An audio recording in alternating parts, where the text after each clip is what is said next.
Wahai anjeun kaum Hawa, mihape anjeun sing bisa ngajaga kahormatana, aurat kudu diraksa. Sing bager sebab didukung ku bapa sareng ku indung, ulah sampe make tiung tapi handapna diriung. Anjeun kudu jual mahal, ulah abong geus kenal, nu handap murah diobral, ujungna jadi hanjakal.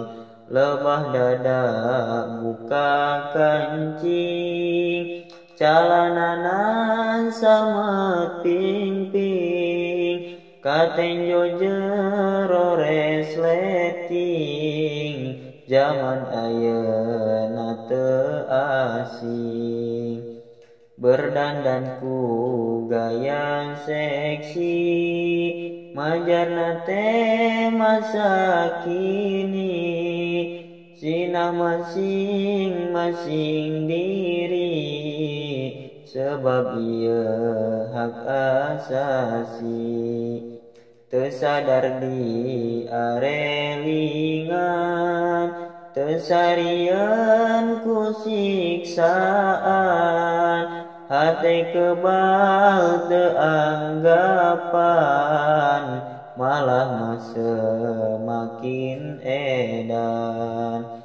Aurat ditempo-tempo, dipoto jeung dipidio, nepi loba anu nempo, asa persis iklan sampo.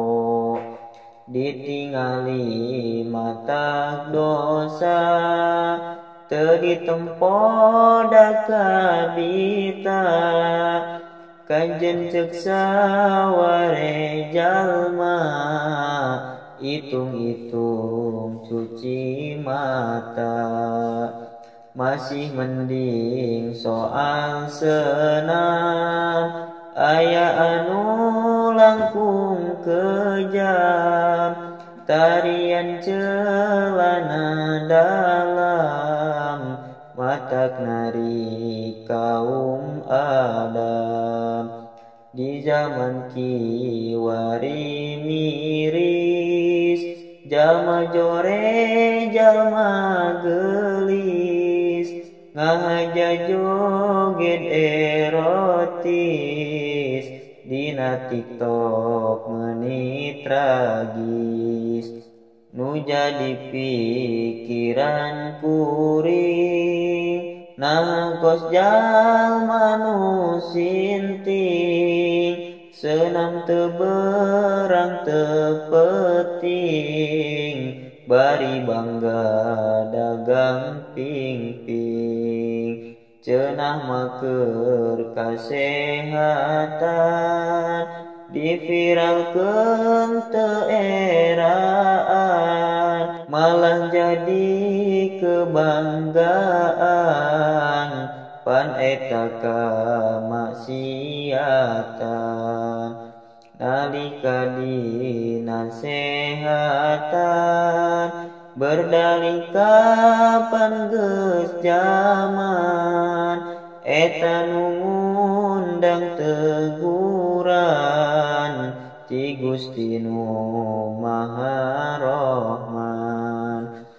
Pas Gusti negur manusia, pake berupa bencana, eta kabeh jalma keuna, pada harkur ulah sia.